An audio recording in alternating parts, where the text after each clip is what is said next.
We're going to review a Blu-ray because Scott and I can do that. We've reviewed concerts on this show. Vic complains sometimes that I'm a little sour and a little negative. He says, buddy, you need to laugh a little bit more, so take a look at this Family Guy trilogy based on the Star Wars trilogy. We'll watch something funny. My God, look at this mess. Hey, Darth Vader's gonna be here. Should we maybe clean the place up? No, it's okay. He won't mind. The first show of the trilogy was a Blue Harvest. Second one is something Dark Side, and the third one is it's a trap. It's a trap. Yeah. So basically, this is the retelling of the Star Wars story, the saga, the trilogy, the original trilogy. Peter is Han Solo. Yes. And what's the kid's name again? Chris is Luke, and Stewie is Darth Vader. Stewie is Darth Vader. Meg plays all kinds of worms and creatures. She plays the Sarlacc pit monster in the third one, and the worm in Empire, which was awesome. Then she plays the garbage pit monster.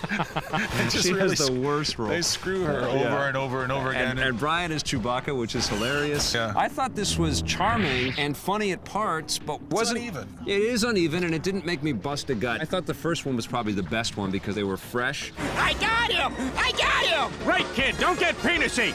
And they even make fun of that as they go throughout the films, is that they say, we're running out of ideas and jokes here. But what I liked about these movies is that's not obvious humor. It's not the exact first sort of take that you think in your head they're going to do. They kind of take some choices and go in different directions, and they're not always funny, but I like that I was kept guessing. I didn't know what they were going to make fun of. And that's always been the charm of Family Guy, is the digression. And so whenever any of these three movies goes off on a tangent and just stays on that tangent, you know, it's like Darth Vader's cleaning woman. Yeah. No, it'd leave a film. I'm okay with the film, just use it. No, I no can clean. They cut the Yoda training sequence in the Empire parody with Drago from Rocky IV. So you got, you know, Fat Chris as Luke, and then Drago's doing all that. And they do like the whole scene. Yeah, they just keep going, right? The music, they don't ever stop. You know, I think any random episode that you're going to come across of Family Guy right now on another channel, but don't change. Don't change. No, any random episode is going to be funnier than any of these three movies. Hi, little squirrel.